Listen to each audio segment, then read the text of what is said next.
ಇವತ್ತಿನ ರೆಸಿಪಿ ಕೈಮಾ ಸಾಂಬಾರು ನಮ್ಮಮ್ಮ ಮಾಡ್ತಿದ್ದಾರೆ, ಅವರು ಎಕ್ಸ್ಪ್ಲೈನ್ ಮಾಡ್ತಾರೆ. ಫಸ್ಟ್ ಖಾರ ರೆಡಿ ಮಾಡ್ಕೊತಾ ಇದ್ದೀನಿ. ಖಾರಕ್ಕೆ ಒಂದು ಸ್ಪೂನ್ ಖಾರದ ಪುಡಿ ಹಾಕಿದ್ದೀನಿ ಕೆಳಗಡೆ.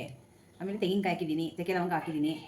ಇಲ್ಲಿ ಈರುಳ್ಳಿ, ಬೆಳ್ಳುಳ್ಳಿ, ಟೊಮೊಟೊ, ಇಲ್ಲಿ ಹಸಿಮೆಣಸಿನ್ಕಾಯಿ, ಬೆಳ್ಳುಳ್ಳಿ ಇನ್ನೊಂದು ಸ್ವಲ್ಪ ಹಾಕಿ ರೆಡಿ ಮಾಡ್ಕೊತಾ ಇದ್ದೀನಿ. 4 ಗಂಟೆ ಬೆಳ್ಳುಳ್ಳಿ, ಒಂದು 2 ಇಂಚ್ ಶುಂಠಿ, 2 ಇಂಚ್ ಶುಂಠಿ ಹಾಕ್ತಾಯಿದ್ದೀನಿ. ಗೊತ್ತು ಅದನ್ನ ತೋರಿಸ್ಬಿಡು. ಒಂದು 4 ಟೇಬಲ್ ಸ್ಪೂನ್ ಎಣ್ಣೆ ಮಟನ್ ಸಾಂಬಾರು ಮಾಡೋದಕ್ಕೆ. ಸ್ವಲ್ಪ ಈರುಳ್ಳಿ ಹಾಕಿ ಫ್ರೈ ಮಾಡಬೇಕು.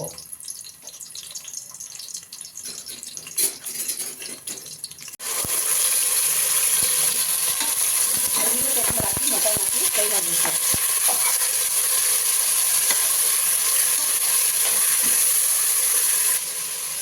ಸ್ವಲ್ಪ ಉಪ್ಪು,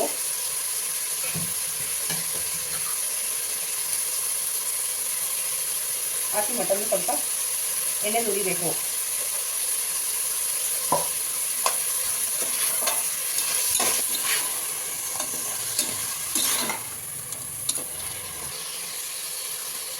ಒಂದು ಅರ್ಧ spoon garam masala, 1 spoon mutton masala, ಧನಿಯಾ ಪೌಡ್ರು, ಸ್ಪೂನ್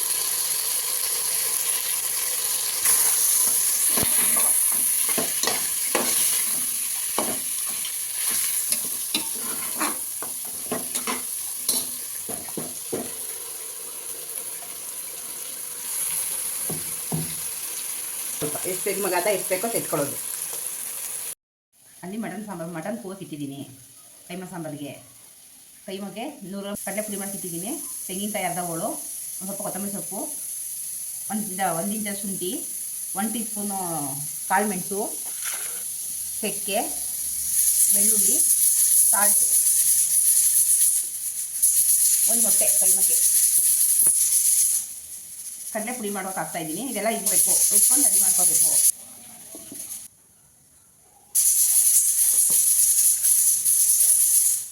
ಮೆಣಸು, ಚಕ್ಕೆ ಲವಂಗ, ಶುಂಠಿ,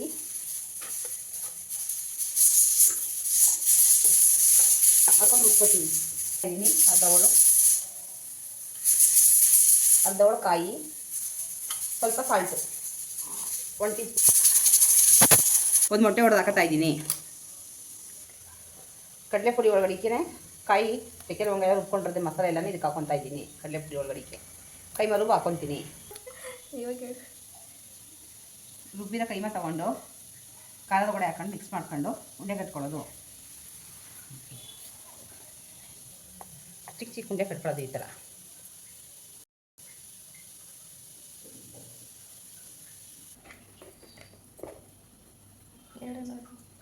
ಈ ಥರ ಚಿಕ್ಕ ಚಿಕ್ಕ ಉಂಡೆ ಕಟ್ಕೊಂಡು ರೆಡಿ ಮಾಡ್ಕೊಬೇಕು. ಈ ಥರ ರೆಡಿಯಾಗಿದೆ ಮಟನ್ ಬೇಯಿಸ್ಕೊಂಡಿರೋದು.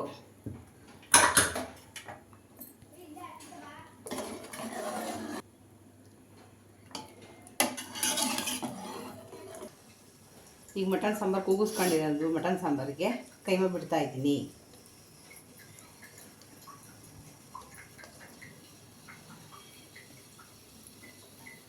ಬೇಯಿಸ್ಕೋಬೇಕು.